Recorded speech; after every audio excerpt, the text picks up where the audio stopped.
kita harus benar-benar apa? Ikhlas, tidak harus terburu-buru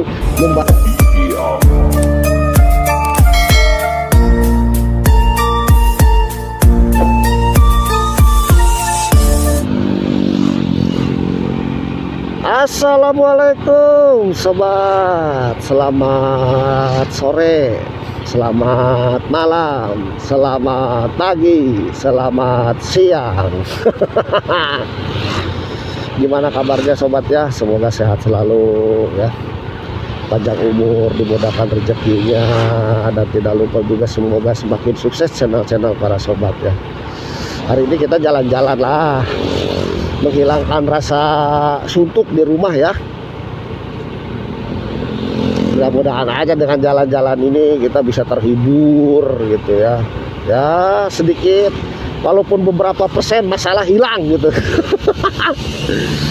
Jadi ya hanya inilah pengobat gitu ya, ngobatin rasa suntuk dengan cara jalan-jalan aja gitu, melihat suasana dan memberikan info-info terbaru kepada para sobat gitu ya. Dan untuk sebelum lanjutkan perjalanan bersama si ganteng kalem Inong Ruhai Channel, alangkah baiknya untuk yang baru menemukan channel ini, mohon dukungannya dengan cara di like, share, comment, and subscribe. Nah, di sana juga ada ya ke Taman Batu sana, ini masih daerah kawasan Purwakarta ya. Dan tidak lupa juga selalu bunyikan notifikasinya 2 kali agar tidak ketinggalan info-info terbaru dari si ganteng kalem ya, Inong Ruhai Channel, yang selengean gitu ya, yang nyebelin tapi ngangenin. Waduh, ada yang berbicara kangen katanya ke si ganteng kalem selengeannya ya. Inong ucapkan terima kasih banyak ya, sudah terhibur dengan celotehan-celotehan si ganteng kalem ini ya. Udah ganteng kalem, nggak tahu kalem apanya ya. Wah, di sini kayaknya dari ada ini ya, ada sepeda santai ya, nggak tahu sepeda apa ini. Nah, inilah suasana daerah ini ya, Purwakarta.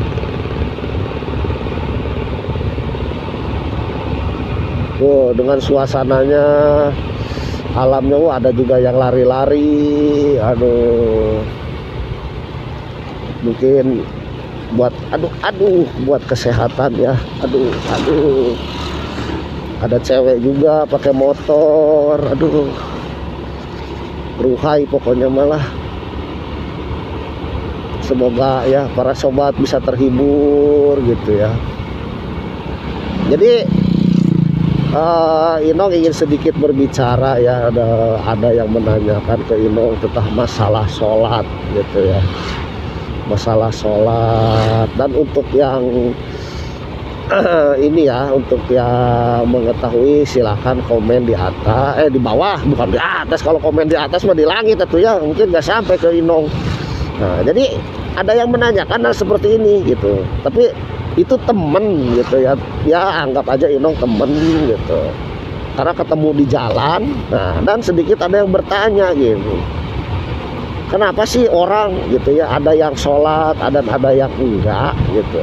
Terus mereka bilang gitu, kenapa kamu enggak sholat? Nah, terus kalau sholat itu harus berbicara katanya, kata dia gitu ya. Nah, itu ngobrol sambil ngopi gitu. Nah, terus dia bilang, emang sholat itu disuruh siapa? Nah, gitu. Nah, terus dia nanyain ke Inong gitu ya. Ya Inong kan nggak tahu ya tentang masalah agama, nggak tahu apa gitu ya. Dan menjalankan sholat juga ibarat kata ya, belang betong gitu kalau kata Sunda mah gitu. Jadi ada yang bertanya seperti gini, kenapa sih orang lain nyuruh-nyuruh kita sholat? Apakah mentang-mentang dia suka sholat, mentang-mentang apa bang? Tolong dong jelaskan gitu. Masalah-masalah seperti gitu, dia nyuruh-nyuruh, dia apa. Nah, Inong sedikit menjelaskan gitu ya. Jadi gini, sholat itu satu ya, tidak harus dipaksakan. Kedua, tidak harus disuruh. Keempat, kita itu sholat itu harus ikhlas gitu ya, tidak bisa harus kata orang kamu sholat, kamu ini. Kalau prinsip Inong, yang sholat aja belum tentu gitu ya, nggak tahu sih masalah diterima atau enggaknya gitu ya, entahkah dia sholat itu hanya sekedar topeng ataupun apa, enggak ya, kita berpositif baik aja gitu ya. Dan dia sholat juga udah betul belum gitu, dalam arti betul itu mengikuti ajaran agamanya gitu. Jadi karena sholat itu nggak bisa dipaksain, disuruh kamu harus sholat gini. Nah, dan kalau kita mau menjalankannya juga, siap enggak orang itu yang menanggung dosa, karena dia menyuruh gitu. Jadi kalau penilaian Inong, sholat itu tergantung hati ya, hati nurani. Kalau pengen sholat ya sholat. Nah, sholat juga kan kita harus benar-benar apa? Ikhlas, tidak harus terburu-buru. Baca doa juga harus benar, harus benar-benar jelas ataupun gimana gitu ya. Dan nggak bisa harus dipaksa-paksa kayak ke orang lain gitu ya, sholat kamu gini. Kalau bagi Inong sih jawaban cuma simpel gitu, kamu nyuruh sholat ke saya gitu ya, apakah sudah benar kamu sholat gitu kan ya. Kalau penilaian masalah diri pribadi, emang betul sholat misalkan 5 waktu, asar 4 rakaat, subuh 2 rakaat, maghrib 3 rakaat. Tapi kan sholat itu apakah dia benar-benar ikhlas gitu ya, menjalankan perintahnya gitu ya, menjauhkan larangannya. Dari melakukan perintahnya aja itu bukan sembahyang aja gitu ya.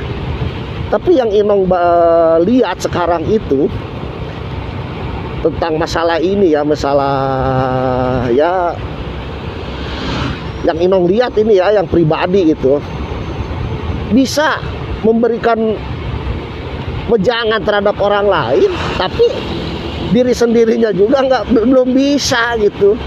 Karena bagi Inong itu teori itu paling pintar semua gitu. Karena teori itu belum tentu prakteknya itu bisa sama dengan apa yang diteorikan. Makanya kalau orang mau nyuruh sholat, nyuruh gini, Inong cuman balikin yang nerima dosa kita, yang menjalankan kita. Terus apa urusannya kamu? Kamu hanya bisa ngajak gitu. Belum tentu kamu yang ngajak juga memberikan contoh yang baik gitu ya. Sholat baik itu seperti gini. Tapi kalau bagi Inong ini, kalau toh emang dengan pembicaraannya baik, orangnya bertato, preman ataupun apa, tapi berbicaranya tentang agama gini, Inong lebih patut seperti kayak gitu daripada banyak teori tapi prakteknya jauh. Ada yang berbicara gitu ya, ada yang berbicara seperti gini, kita itu harus mau memberi gitu ya, punya rezeki, punya apa, ada lah berbicara seperti gitu ya. Jadi kita sebelum makan itu kita tengok dulu ke sebelah kiri, sebelah kanan, belakang, depan, ada nggak yang makan. Lebih baik kita nggak makan daripada tetangga ataupun saudara kita nggak makan. Tapi kenyataannya itu tidak ada. Itu kenyataannya itu nol besar ya. Jadi hanya apa ya, kalau kayak Inong itu kita hanya cuma wayang lah. Nah terus Inong jelaskan juga kepada ke sahabat Inong yang ngobrol itu, kalau bagi saya itu sholat apapun itu keinginan hati, nggak bisa dijawab, nggak bisa harus kita dipaksain kita malah dosa, saya bilang. Karena apa ya, segala apapun yang dipaksakan itu nggak akan benar gitu, apalagi ini kepada sang pencipta kita gitu ya. Jadi antaknya Inong bilangin ke sahabat Inong yang ngobrol itu cuman hanya sepintas, yang penting kita tidak merugikan orang lain gitu ya. Ya kalau kita punya kasih, kalau kita nggak punya ya nggak apa-apa. Antara disuruh sholat dan tidak itu kan tergantung diri kita pribadi ya, mau sholat tuh mau enggak.